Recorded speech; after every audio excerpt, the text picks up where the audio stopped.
Di zaman ketika kebenaran seringkali terasa samar, dan prinsip mudah tergadai oleh tekanan, ada satu nama yang berdiri kokoh, laksana gunung di tengah badai fitnah. Dialah Imam Ahmad bin Hanbal, seorang ulama besar, yang namanya terukir abadi, sebagai simbol keteguhan. Kisahnya bukan sekadar cerita masa lalu, tapi cermin bagi kita semua, tentang apa artinya memegang teguh iman. Mari kita kembali ke Baghdad. Pada tahun 164 Hijriah, di tengah gemerlapnya peradaban Islam yang sedang berada di puncak kejayaan, lahirlah seorang bayi bernama Ahmad bin Muhammad bin Hanbal Asy-Syaibani. Ia tidak lahir dalam kemewahan. Ayahnya, seorang prajurit, wafat saat ia masih sangat kecil. Sejak saat itu, Ahmad tumbuh sebagai anak yatim, dibesarkan dalam kesederhanaan oleh ibunya yang salehah. Ibunya adalah sekolah pertamanya. Wanita mulia inilah yang menanamkan 3 pilar utama dalam diri Ahmad kecil: kejujuran, kesabaran, dan cinta yang membara pada ilmu agama. Sejak kecil, Ahmad sudah berbeda. Ia dikenal sebagai anak yang pendiam, rendah hati, dan sangat menjaga adab. Saat anak-anak lain sibuk bermain, waktunya lebih banyak dihabiskan di masjid dan di lingkaran-lingkaran ilmu. Pada usia 10 tahun, Imam Ahmad mulai menghafal Al-Quran. Tidak lama setelah itu, hatinya terpaut pada hadis-hadis Nabi Muhammad SAW. Baghdad saat itu memang pusat ilmu dunia. Tapi dahaga ilmunya tak bisa dipuaskan hanya di kampung halaman. Maka, dimulailah rihlah ilmiah, sebuah perjalanan panjang yang legendaris, demi mencari sebutir mutiara ilmu. Dari Baghdad, langkah kakinya membawanya ke Kufah, Basra, Hijaz, Yaman, hingga Syam. Seringkali ia berjalan kaki, dengan bekal yang sangat terbatas. Lapar berhari-hari sudah menjadi sahabat perjalanannya, namun tak secuil pun keluhan keluar dari lisannya. Baginya, setiap langkah adalah ibadah, setiap kesulitan adalah tempaan. Ia pernah berkata, "Aku menulis hadis dengan tinta, dan mengikatnya dengan kesabaran." Sebuah kalimat yang merangkum seluruh perjuangannya. Dalam perjalanannya, Imam Ahmad bertemu dan belajar dari guru-guru besar pada masanya. Di antaranya adalah Sufyan bin Uyainah dan Abdur Razak Ash-Hanani. Namun, salah satu gurunya yang paling berpengaruh adalah Imam Syafi'i. Kedalaman ilmu dan akhlak Ahmad bin Hanbal membuat Imam Syafi'i begitu terkesan, hingga beliau pernah berkata, "Aku keluar dari Baghdad, dan tidak kutinggalkan seorang pun yang lebih faqih, lebih wara, dan lebih berilmu daripada Ahmad bin Hanbal."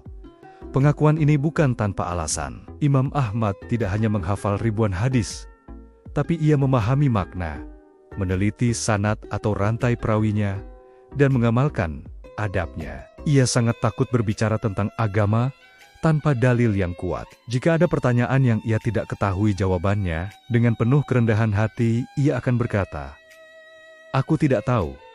Baginya, mengakui ketidaktahuan bukanlah aib, melainkan sebuah bentuk kejujuran ilmiah. Meskipun ilmunya seluas lautan dan muridnya mencapai ribuan, Imam Ahmad memilih hidup dalam kezuhudan. Ia menolak segala bentuk kemewahan. Hadiah dari para penguasa, ia tolak dengan halus. Jabatan tinggi, ia hindari. Popularitas, ia jauhi. Pernah suatu hari, ia hanya memiliki sepotong roti kering untuk mengganjal perutnya. Namun hatinya tetap lapang, penuh dengan qanaah dan ridha kepada Allah. Baginya, ilmu bukanlah tiket untuk meraih dunia. Ilmu adalah amanah yang akan dipertanggungjawabkan di akhirat. Lalu tibalah ujian terbesar dalam hidupnya. Sebuah fitnah dahsyat yang dikenal dengan sebutan Mihnah Al-Quran. Pada masa Khalifah Al-Ma'mun, negara secara resmi mengadopsi akidah Mu'tazilah dan memaksakan sebuah paham bahwa Al-Quran adalah makhluk. Para ulama dipanggil satu persatu, diinterogasi. Siapapun yang menolak pandangan ini akan dijebloskan ke penjara dan disiksa dengan kejam. Suasana menjadi mencekam. Banyak ulama yang memilih diam atau terpaksa setuju demi menyelamatkan nyawa. Tapi tidak dengan Imam Ahmad. Ketika tiba gilirannya, dengan suara yang tegas dan hati yang mantap, ia berkata, "Al-Quran adalah kalamullah, firman Allah, bukan makhluk." Kalimat singkat itu menjadi penentu takdirnya. Kalimat itu mengubah hidupnya selamanya. Akibat keteguhannya, Imam Ahmad ditangkap. Tubuhnya yang kurus dibelenggu dengan rantai besi yang berat. Ia diseret dari Baghdad menuju istana khalifah. Berbulan-bulan ia mendekam di dalam penjara yang gelap dan dingin. Punggungnya dicambuk tanpa ampun hingga robek dan berdarah. Ia pingsan berkali-kali karena siksaan yang tak terperi. Namun, setiap kali ia siuman, setiap kali pertanyaan itu diulang, jawabannya tetap sama. Al-Quran adalah kalamullah, bukan makhluk. Bahkan, sang algojo yang bertugas mencambuknya sampai berkata, "Aku belum pernah mencambuk orang setegar ini." Di tengah luka parah yang menganga di tubuhnya, di puncak penderitaannya, Imam Ahmad justru masih sempat mengangkat tangan dan berdoa, "Ya Allah, ampuni mereka, karena sesungguhnya mereka tidak tahu sebuah akhlak yang melampaui batas penderitaan manusia biasa." Fitnah ini terus berlanjut hingga masa Khalifah Al-Mutassim dan Al-Watsik selama bertahun-tahun. Imam Ahmad hidup dalam tekanan dan pengasingan. Baru pada masa pemerintahan Khalifah Al-Mutawakkil, badai fitnah itu akhirnya reda. Paham sesat itu dicabut dan Ahlus Sunnah wal Jamaah kembali mendapatkan kehormatannya. Imam Ahmad pun dibebaskan. Pendapatnya yang didasari dalil yang kokoh akhirnya diakui kebenarannya. Ia menang. Namun, kemenangannya bukanlah kemenangan dengan pedang atau pertumpahan darah. Ia menang dengan kesabaran. Ia menang dengan keteguhan iman. Ia menang dengan prinsip yang tak pernah goyah. Di usianya yang sudah senja, dengan tubuh yang lemah akibat siksaan di masa lalu, Imam Ahmad kembali ke singgasananya yang sejati, majelis hadis. Duduk di hadapan ribuan muridnya, ia kembali mengajar.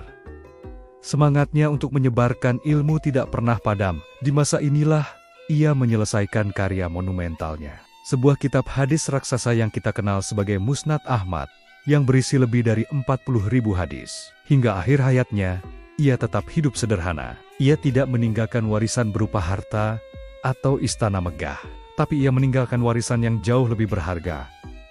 Jejak keabadian berupa ilmu, keteladanan, dan inspirasi bagi jutaan umat Islam setelahnya. Pada tahun 241 Hijriah, sang imam umat ini pun berpulang ke rahmatullah. Hari wafatnya adalah hari di mana kota Baghdad menangis. Jalanan ibu kota dipenuhi lautan manusia yang ingin memberikan penghormatan terakhir. Sejarah mencatat, lebih dari 800.000 orang turut mengiringi jenazahnya. Bahkan, disebutkan ribuan orang Yahudi dan Nasrani saat itu memutuskan masuk Islam, karena mereka terharu dan takjub melihat betapa besar cinta dan penghormatan umat Islam kepada ulama mereka. Imam Ahmad telah wafat, namun namanya, ilmunya, dan semangatnya hidup abadi hingga hari ini. Kisah Imam Ahmad bin Hambal mengajarkan kita satu pelajaran yang sangat fundamental, bahwa kebenaran tidak diukur dari seberapa banyak pendukungnya atau seberapa kuat penguasanya. Kebenaran diukur dari keteguhan hati di hadapan Allah. Jika beliau mampu tetap teguh saat punggungnya dicambuk dan tubuhnya dirantai, maka apa alasan kita untuk goyah hanya karena sedikit celaan atau tekanan duniawi?